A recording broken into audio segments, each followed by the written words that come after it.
False start. Fooled you. Bono Bobo, liberal white dudes. Episode 2. There's our theme song for episode 2. Welcome back, everybody who joined us for episode 1, which I'm pretty sure is the three of us. And happy Saturday post-power outage. We now have power back, so we can do this again, which we're happy to be doing. Once again, I am Andrew. I'm Jared. I'm AJ. We are liberal white dudes. I'm going to say it like that for the remainder of my life. Take that to the grave. All right. So today's topic, and it was going to be Thursday's topic, is liberal messaging. Chat a little bit about our slogans and how is it that conservatives seem to do it better than we do, and maybe where we can make some improvement and hear from the community about why they think we're killing it. So we have a bunch of 3-word slogans that have been thrown out there by whomever. I don't even know how these things end up being, thrust to the forefront.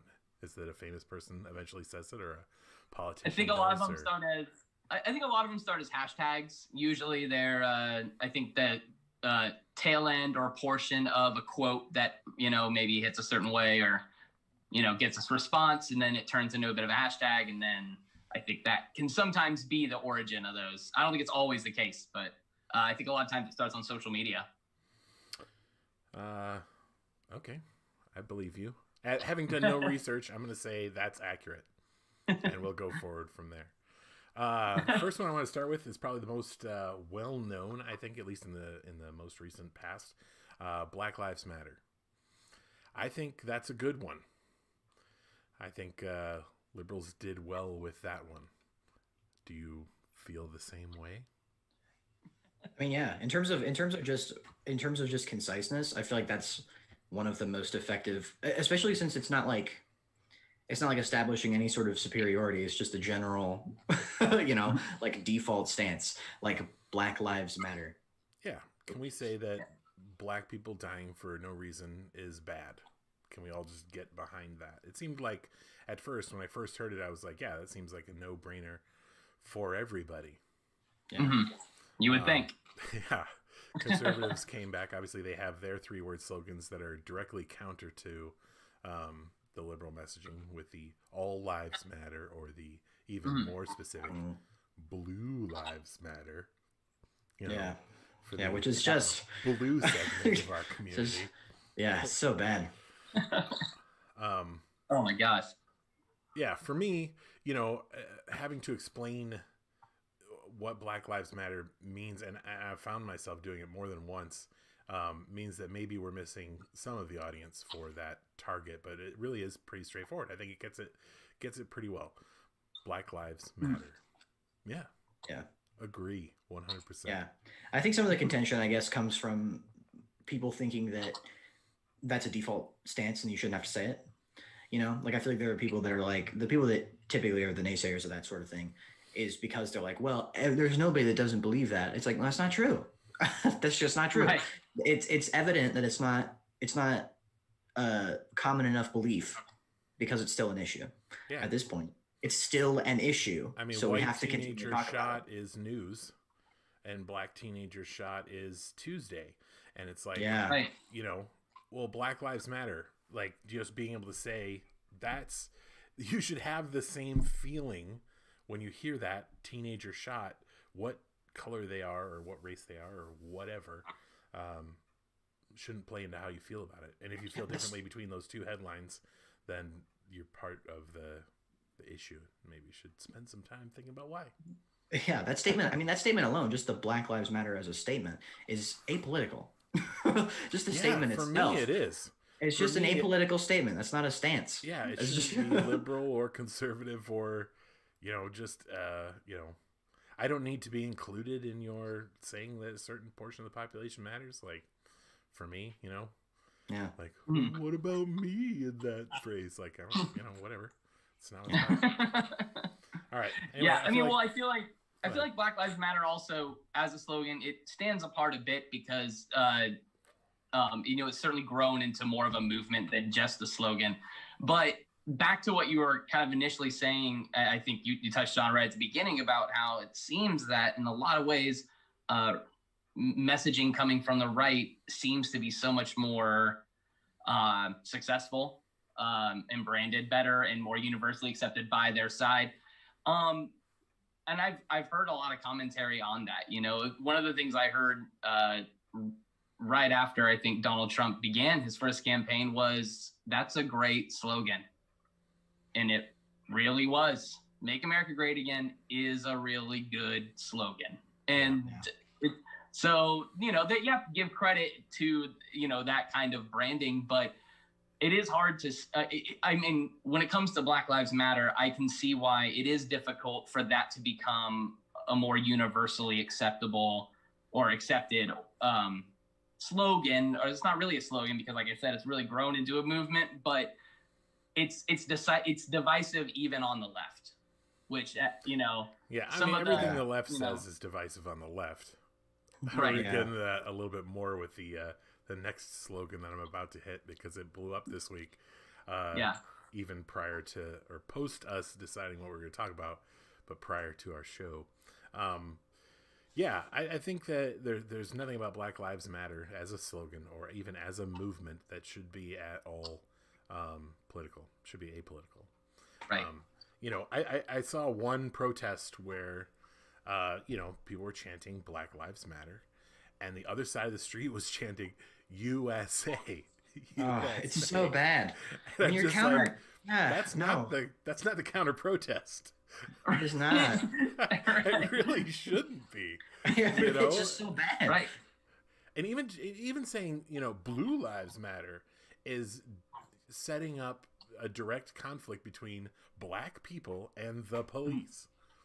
Well, it's literally acknowledging them as an adversary of sorts to our Black community by saying that. Yeah, exactly. I'm rooting for the other team, which is the cops. Right. Yeah. Which is just it's just so like when the antithesis of Black Lives Matter is USA, there's an issue there. Yeah, it's a commentary on where we are as a country. Yeah, it's even an admittance of systemic issue. The irony. No, not at all. Of chanting USA back at Black Lives Matter, folks. Oof. So, moving on to the second slogan, after a bit of a touch on that one. Defund the police. Yeah. That has been kicked around and beaten up by the left, I think rightfully so, for being poor messaging. Now, I agree that some people do think, just stop funding the police. Like, that's a good idea. I don't think that's palatable to most folks. No, it's a difficult message because if you understand, I think anytime you have any sort of slogan or messaging where you have to use the words, well, if you knew what that means, then you would understand. Then that's not a good slogan. Because slogans aren't meant to be explained. I believe in what defund the police means. I agree with what defund the police means. Yeah. But it doesn't sound like what it really means in a lot of ways. So that doesn't make for good messaging because it sends a mixed message. Yeah, I also think that middle America has a different, policing than, majority of the country. Not necessarily the majority of people, because the majority of people are concentrated in cities, why it's so hard for us to win elections. Paraphrase Jeff Daniels from Newsroom, where he said, if liberals are so great, why do they lose so goddamn always? But most of the country, at least as far as geographically, like you can have entire states where the policing in that state, your flat farming state, is generally the same.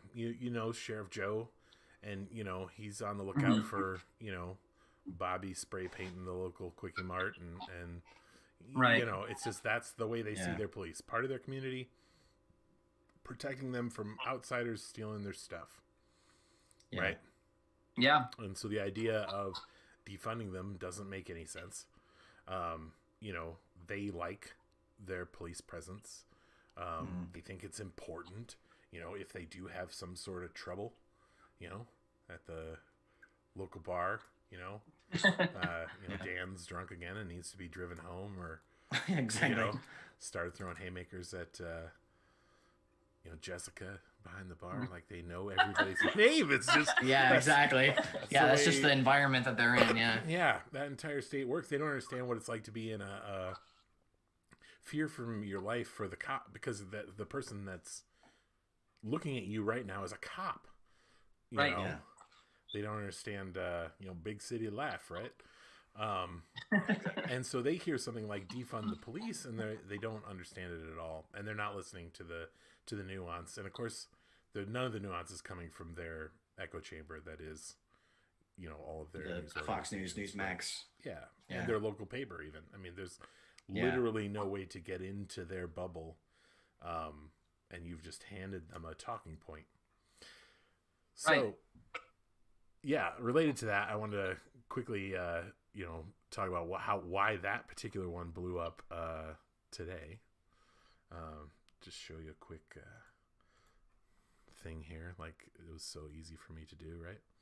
So Barack Obama came out this week and said, he criticized defunding the police for a lot of the same reasons that we were just talking about.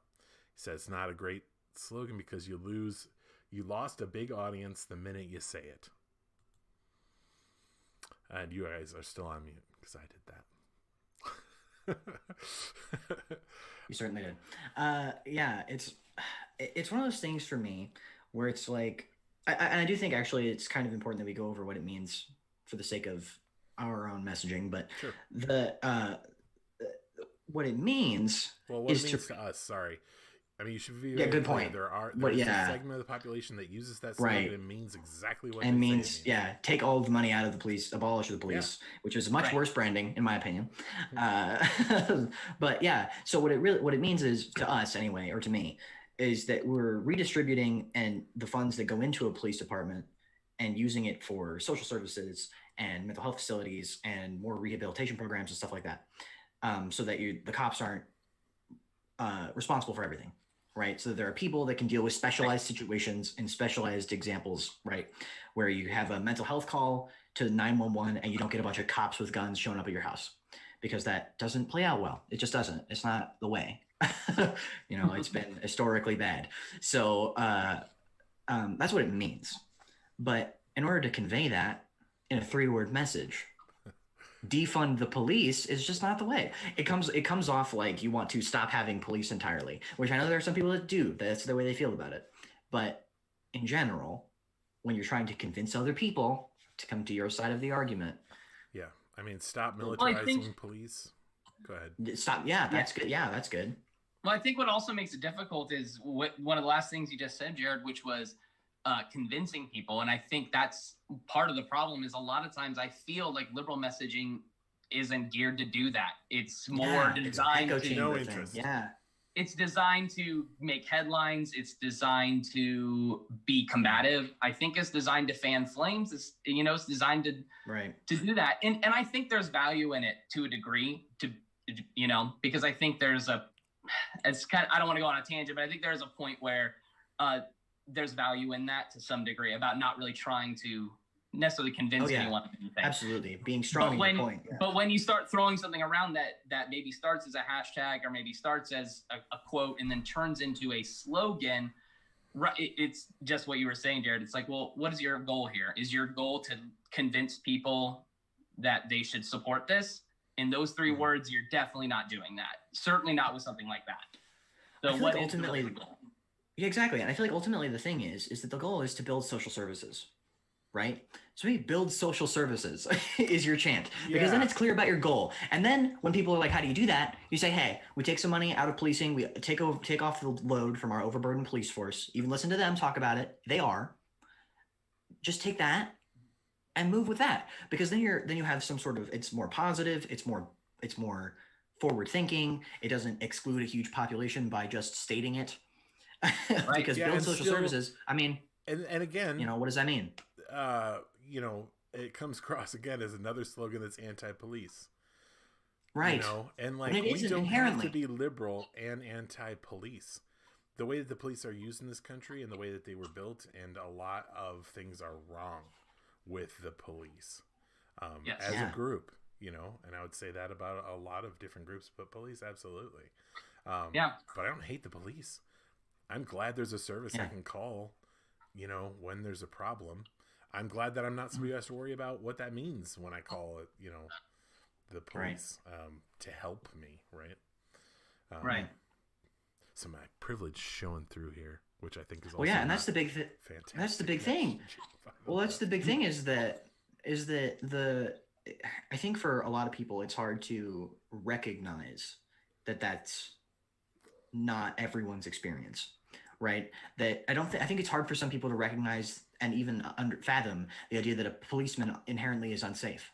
Because to some groups of people and in some areas, that's just true. Having a police officer around is unsafe for you. And that's not the way it's supposed to be. Yeah.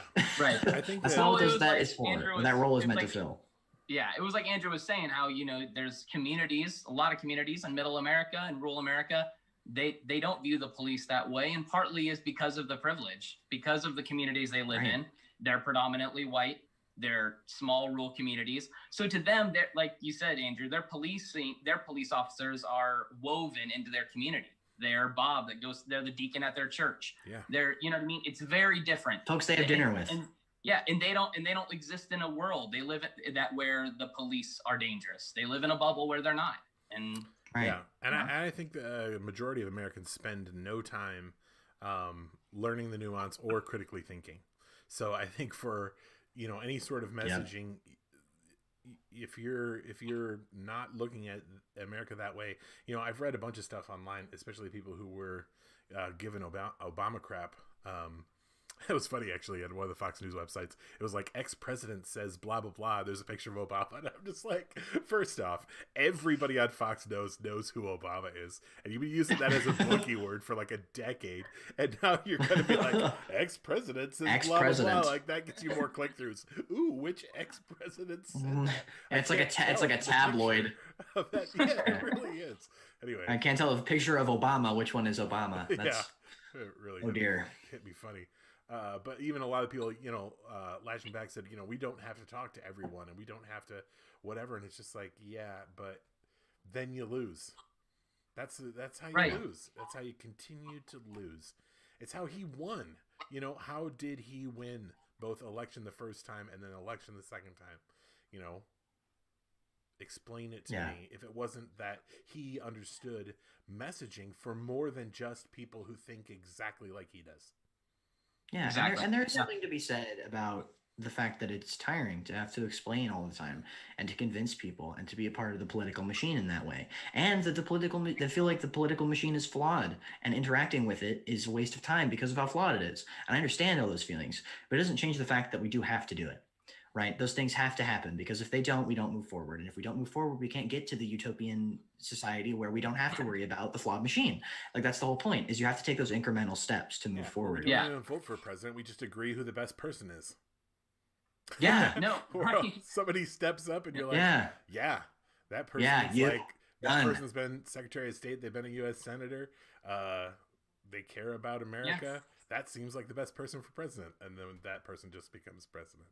Yeah, without party affiliations or any of that. Just do the whole... Right, well, I would say, I don't know if I'm going out on a limb, but I'd say of everyone, of the three of us, I would say I'm probably further left in general, I would say. But even... You'd be surprised. Well, that's true, maybe. But I know I'm very, very far left. But I feel like as it was getting down to the wire towards the election... You know, I was seeing, of course, a lot of liberals who were unhappy with Biden as a candidate. They were unhappy with that being who we had. You know, and I'll admit, is he moderate? You bet. But it's like you said, Andrew, it's like we have to start somewhere, okay? Like, what is the alternative here? I mean, I know many people that did not vote in this election. Now, here in California, thankfully, it didn't make that much of a difference. But just the idea that people who know who Trump is, who've lived in a Trump America, would still at the end be like, well, Biden's too moderate for me. It's somebody else decide for me whether or not it's just the whole and that's the whole thing about the whole Bernie or bust mentality to me, right? Is it shows a fundamental misunderstanding of what makes progress. Because if you just say, well, whatever, I'll throw my hands up at this election. I mean, Trump in a lot of ways is a proto-fascist. A lot of the stuff that he does enables fascism in the future, right? He breaks down barriers for that sort of thing. So by throwing your hands up, you're allowing that to continue. You're actively, even if the liberal moderate take doesn't work for you, even if it doesn't progress your goals individually, it will progress the goals of the people that will progress your goals. The only way we get a Bernie Sanders in office is if we have some Joe Bidens first. That's just how it is. That's how it's going to have to be. We have to continue turning the ship. And now a lot of people, of course, on the far left, Jared would argue the point that you don't get anything without violence and terror and burning everything to the ground. I'd say in some cases that's true. I will argue. Yeah, I feel like there's a dash of both. It's sure. I think a case can be made for burning down cities. Yeah. Sure. A couple more slogans I wanted to touch on. One is "Drain the Swamp." So that's not a liberal slogan, but it's very it's on the same path of let's change something as Make America Great Again. And I did want to say, Clinton said Make America Great Again. Reagan said Make America Great Again. Right. That's been around for a while because it's just, hey, let's make a change. We know you don't like your life. Right. Being an adult is hard. It sucks. It is probably better if it's me because, it was them before, which is why we do 8 years of each, right? Flavor. Just constantly striving for this America that doesn't exist for whatever reason. But Drain the Swamp. So this is one that caught on. Trump even said to his supporters' faces, I didn't think it was anything, and I didn't think it would mean anything. I started saying it. You started saying it, so I kept saying it. No. He said that at a rally. He's like, I don't know what this means, but you all seem to like it. I like your gusto. I feel like they don't know what it means, and they're on board. I think that's one of the things conservatives have going for them is that they don't, the nuance. They don't care. The hour-long discussion. They don't care. That's a snappy thing that I think I can bring my own meaning to and chant it. Well, I think if I may provide some perspective. Well, then maybe there's. Go ahead. I mean, maybe there's. Just so you know, there was a fire nearby. Okay, across the street. Okay, thanks. Sorry. Maybe there's. Go ahead. Maybe there's something to that, though. I think because. When it comes to people on the left or, how do I say this without trying? I guess I would just say that I think there's a lot more critical thinking that goes on this side. Yeah, I mean, it's not college-educated folks are overrepresented in liberal media. That, we're the elitist people who go to school and read books and, all of that is borne out. Now, granted, Trump would not have been elected, nor would he have gotten 70 million votes this time around without college-educated folks. So there's plenty of those folks on the other side. Absolutely. But I think because there's more critical thinking, I believe just in general on this side, I think that could be at least a factor in why it might be difficult for messaging that's so vague and so open-ended to catch on because too many people will have to say, well, let's talk about this. What does that mean? Whereas sometimes on the other side, you just get, like you said, where it's like, well, you know what? I think this is what it means. Yeah. Let's put that on cardboard, Right. Yeah. I think their take on Drain the Swamp too. I think it just has to do, I think it really does have to do with like the deep state stuff. I think the whole take is related to how they feel about, the Democratic conspiracy deep state. I think that's the take. Ultimately, I think that's where it comes from. I think what they think it means is destroy the Democratic deep state. Yeah, the heart of America that actually runs everything that is run by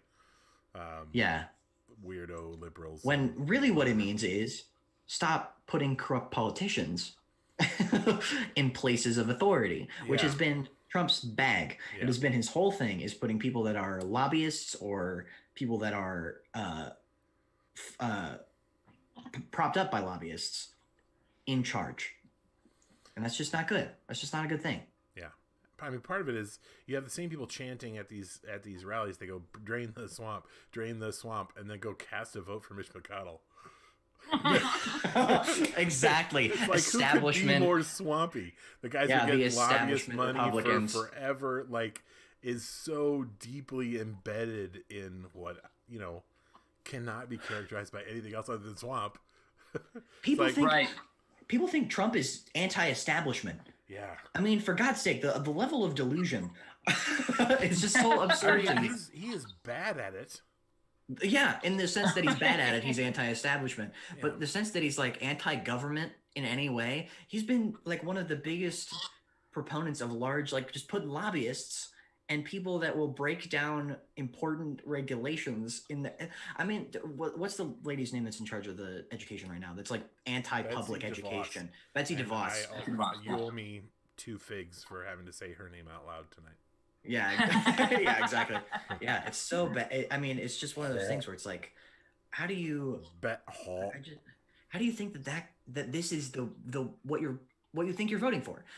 Like, you think you're voting for anti-establishment and draining the swamp, when really what you're voting for is the establishment and the swamp. I don't understand how like the cognitive dissonance and the separation from reality that is required to follow that line. I just can't.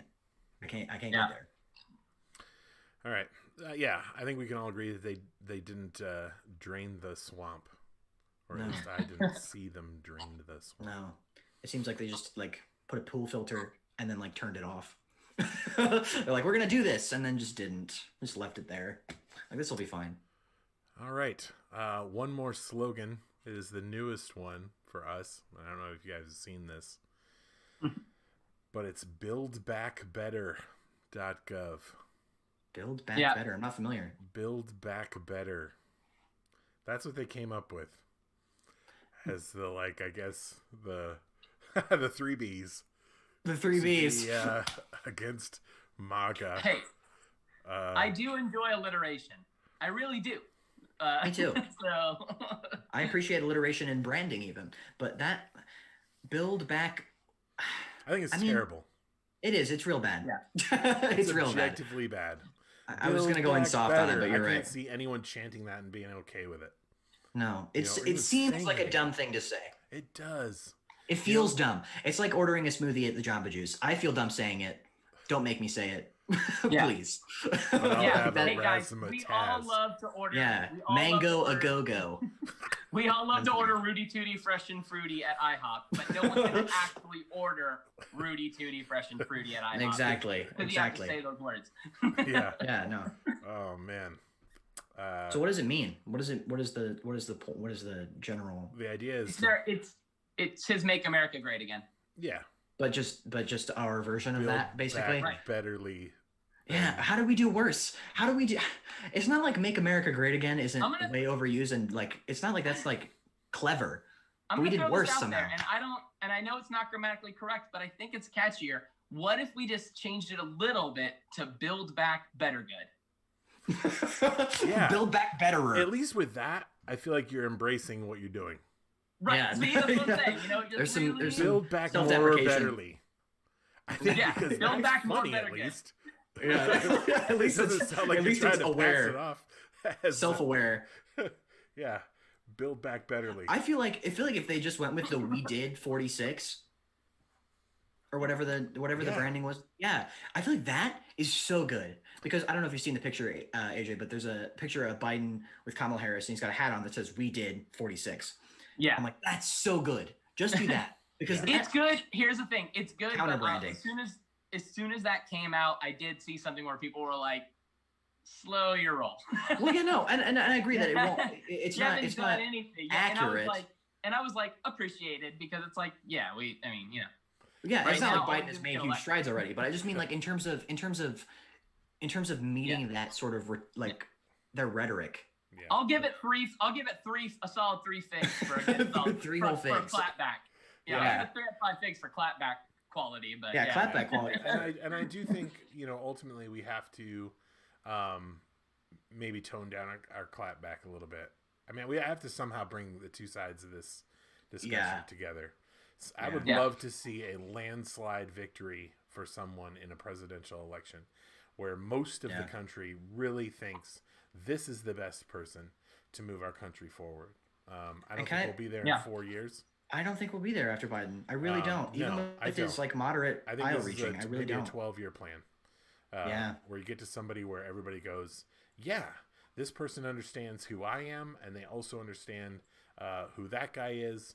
And even though both of us disagree politically on a lot of things, he'll be a good leader for America. I don't think anybody felt that way about Trump.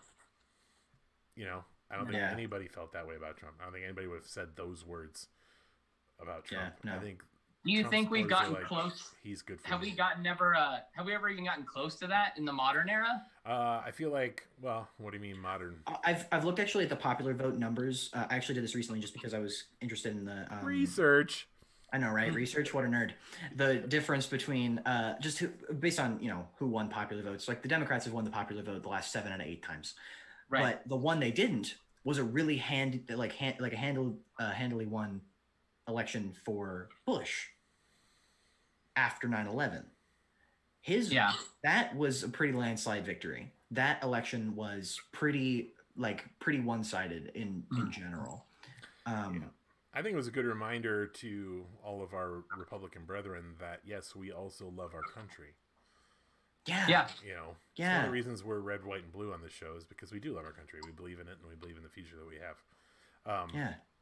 All right, well, we're coming to the end of our segment here because anybody who sees anything longer than this will never watch it. True. So I wanted to leave us with one last thing. If you two could go ahead and mute yourselves this time around. I'm going to play a little clip here. Give me a thumbs up also if you've seen the blonde lady who was the main witness for Giuliani. Yeah. For anybody who hasn't seen this, I thought we'd be remiss if at least not playing the best of just a little bit here where okay, let's see. Just a little bit here. If I can find it. Of her just being awesome. and then we'll do a name 5 things that we love about this lady, okay? So I'm going to play the clip first. Not seeing the poll book off by 30,000 votes.